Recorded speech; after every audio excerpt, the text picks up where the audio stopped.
it was good to go out there and get the win. And I thought the guys really went out there and played well. You know, as a coach, sometimes it's all about just giving those guys the opportunity, and they went out there and seized that opportunity and controlled the game.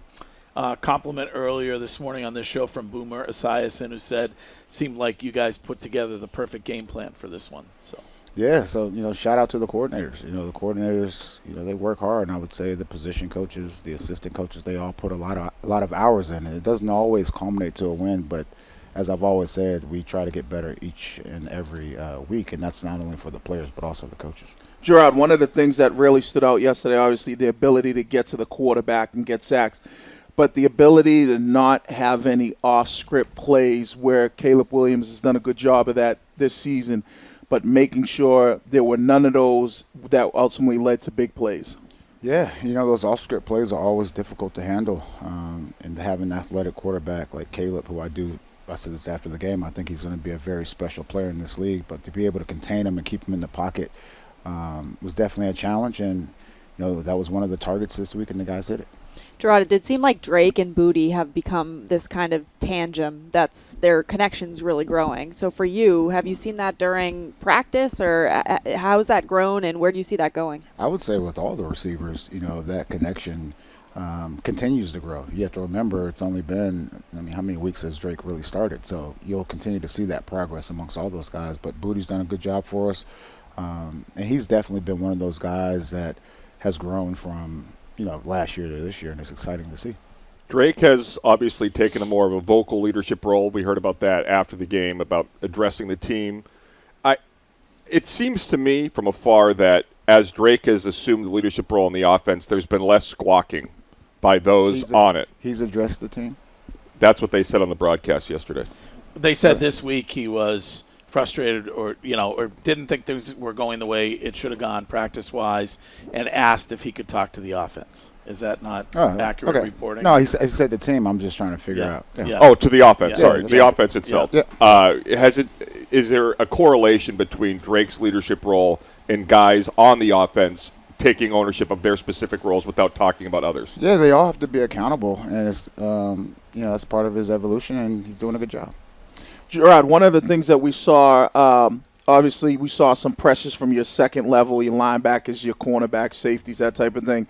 Was that something that you guys were going in with a game plan to kind of confuse Caleb Williams to, have him see a lot of guys, and then at times you were bringing those guys? Is that something that was part of your game plan headed into it? 100%. And again, he's a very athletic guy, so our second and third level players are faster guys. In saying that, I would say our first level guys did a good job really collapsing the pocket. Speaking of Drake, you look at the interception, just clearly didn't see Edwards there. Did you use that napkin right there? It's hot in here. When it's wintertime outside. Can you give him a napkin? Well, I used this one. I don't know if you want to play Stace just said I sweet so easy. Yeah, they're bringing some in. Yeah, I use that. Well, don't you work out right before? I try to. Yeah. Until my body just stays hot. What's the question? Interception. What did you see? Looking back, film. He didn't see the linebacker. It was a bad play. It was a poor play. You got to throw that ball away and keep us going.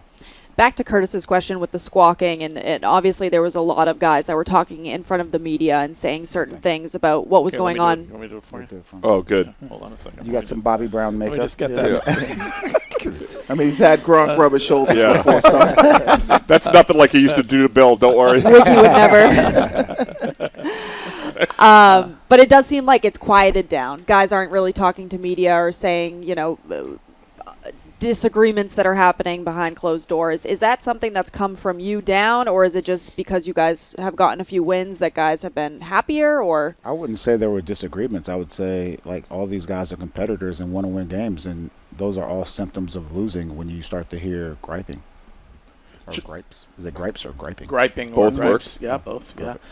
You said this week you needed to get the run game going, and it seemed like you did. Oh, absolutely. We got the run game going, and I would say defensively we were able to control the line of scrimmage and stop them from really running the ball. I think, what did they average, 4 yards, maybe under 4 yards a carry? I thought it was good. We handled the down guys, and I was impressed by that. I've done a lot of critique of the offense the first half of the season. I thought yesterday first and second down were huge. You had 10 of your 14 third downs were less than 5 yards or 5 yards or less. what about the game plan from Van Pelt and how you guys were able to be more successful? Yeah, it was all about first down, and I challenged those guys to, look, let's really focus on first down, because when you look at the game prior, it was a lot of 2nd and 12, 2nd and 11, 2nd and 14, 15, 16, like all the way up to 2nd and 20.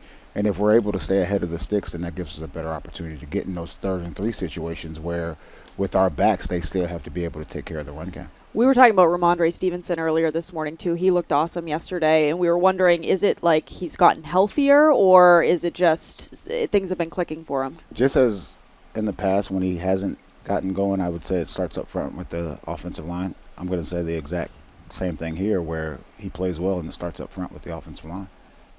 One of the things that you talked about are like, certain guys, whether it's griping. The thing that I kind of take away, obviously I'm not in that locker room, but I look at this, especially, in the wide receiver room or just in the passing game.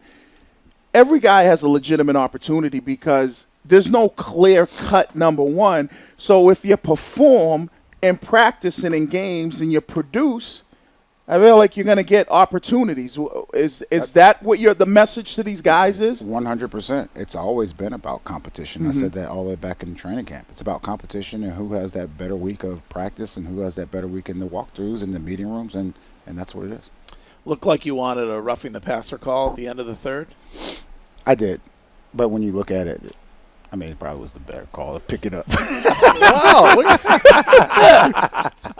No, but seriously, like when you're in the game, I mean, that's part of it. That's part of, you always ask me, what are you learning as a head coach? Well, sometimes yelling at the referee works, and sometimes, most of the time, they're right. What have you learned? I mean, we're halfway into the season. Like, if you looked at things that maybe you didn't expect that you would have learned by this point? Every week is its own unique week. I haven't had time, because we haven't had a bye week yet, and we still won't have a bye week anytime soon. I haven't had the time to take a breather and really reflect fully on what has happened up to this point in the season. But every week is its own week. Is it hard? You always hear about time management and how many other things go into this job besides coaching. Has that been tough to adapt to? I mean, travel, what the guys are doing, what this all that is. The travel part of it, this isn't basketball. Like, I just saw, I think Golden State's on the road for like 12 days. Like, we travel one day a week, if that. And a lot of these are home games, so the travel part's not it. I would say, as far as like just time management, it's all about football for me, which is exciting, and I love to do it. And I don't really look at things in time. I look at it as energy. Like, where do I want to put my energy? It's not about time. I'm going to be here until 1 a.m, 12 o'clock at night anyway. So it's where do I focus my energy? Yeah. We've been talking earlier about possible games overseas. There's a game in Ireland. I guess Roger Goodell mentioned yesterday next year Patriots would be rumored about possibly playing there. Do you think there's ever a chance that the NFL would have a team based in Europe? Or do you think that could never get done? I don't want to say never. The game is growing exponentially. The people watching the game, men, women, different countries, it's a very exciting game, and I don't want to say never. Time now for the Hellman's Mayo question of the week. You can purchase Hellman's at your local Walmart or grocery store to add extra deliciousness and creamy flavor to your game day dishes this football season. At one point, I think you guaranteed over 4 wins for this football team on this show. I know you're a goal setter. Yeah. Did you go into this season for yourself setting a goal when it came to wins? No, for me it was as the season continued to progress, that we are that team that no one wants to play at the end of the season. It was about getting better, and I knew there would be bumps along the road, and I think everyone knew that, at least inside the building. You guys probably didn't. Last time I was in here, Wiggy told me the rosters that he thought our roster was better than, and he named all, Kansas City and Tennessee. And I said Washington. I said Washington. And I said Chicago. I said Chicago. Yep, Chicago. Yeah, he did say Chicago. But that was going into the season, and again, and you beat Chicago. Yeah, but dominant. Yeah, you still. Yeah, but if you were to go back, and this is it's funny to me at this point, because I've also worked in the media where you guys have to guess on all these things. If you went back, how many more hours are you guys on the show? You should go back, look at Chicago's roster at the beginning and how you felt about that roster and our roster, and just do a side by side. And I know you're not going to say it. Just like I told you, Cap, earlier. But again, I would say we got a room full of guys, guys that want to get better, guys that are hungry, and I appreciate that. I know you're not going to say it, but don't say it. It's my pleasure. It took you 4 fewer weeks to get to 3 wins than it did your predecessor last year. So well done. 3-7. Bill was 2-8. You're dominating. Curtis is obsessed. I know. You can tell. Hey, somebody's got to support the guy. I mean, everybody else here craps on Mayo all the time. It's fine. It's fine though. Look, it's part of the job. Like, you can crap on me, or we could be undefeated. You can still crap on me. I mean, that's part of the business. You're ahead of the curve with the greatest coach of all time. It's a good start. How often do you talk to Thunder?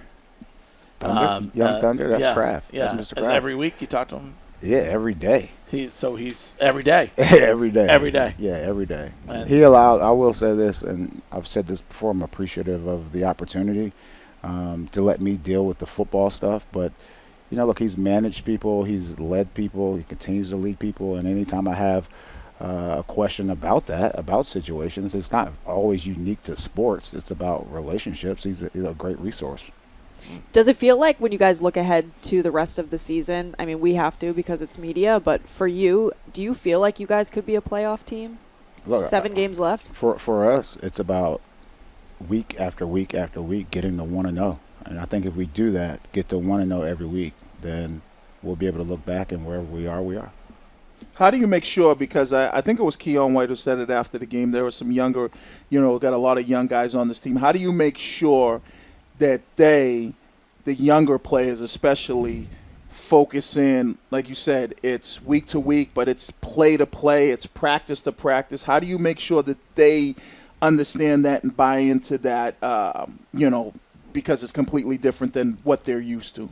Yeah, I lean heavily on the captains, and I would also say I lean heavily on guys that have played a lot. My message is always one thing to the team, but it's the captains and the leadership group on the team to really disseminate that message to the young guys and continue to be that day after day, play after play voice for them. It's one thing to hear something from your parents. Your parents tell you not to do something. Then it's different when your brother or your sister tells you you shouldn't do it. But I do think just those multiple touch points keep them in line. Are you looked at? It's interesting because you bring that up, and we have this conversation all the time. Even though you're a former player, do they really look at that element of it, or is it like where, all right, our coach played, but he's the coach? You know what I'm saying? Is it that weird balance that you're trying to always kind of balance on? Do you feel like they sometimes see you as the former player, or do they always see you as like the coach? Where it's always the parent, not the friend.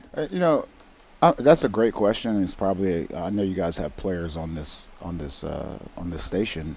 So that's a better question for them. What I would say as a player for me, no matter what level, I've always held the head coach and even the coordinators. It was always like a reverence there. You know what I mean? It was always like, especially there was a point in time where single parent home. Before my stepdad and all that stuff, my grandparents would do the best job. My grandfather would do his best job, but where the head coach almost was like a father figure, especially younger. And for all the young people listening to this, if you have a good coach, there's nothing better than that. It's not about, when I see youth football and people drawing up double reverse crack plays and like all that stuff, it's like that's not what it's about at that level. And I say this sport definitely teaches you, how to deal with adversity. It teaches you how to be able to push through. It teaches you how to ignore all the stuff going on around you. And, obviously at this level right here, there's a bunch of noise. And I would say the guys in our locker room, they are younger guys, and they're also still developing as men. And I think it's very easy for us to really forget about them as people. And my message to them has always been, I care about you more as a person. And all our staff, I care about the men and women in there more as people than I do football players or chief of staff, whatever it is. Speaking of parents, I'm guessing your mom didn't have much to criticize this week. my mom, it's weird. I hope once again I'll use this platform to talk to my mom. We lose a game, she doesn't even call me anymore. It's like, Madre. So you're hoping for a phone call at least. I am hoping for a phone call. I will say that she sends text all the time. It's philosophical things or development things. And last week she talked about she sent me a text on having a beginner's mind. Because the expert mind sometimes isn't as malleable, isn't as open to criticism or as open to growing and changing. And so having that beginner's mindset, that's for the people. Yeah. That's a good nugget right there. Great note to end on. Yeah. All right. Thanks, Jerod. All right. Thanks.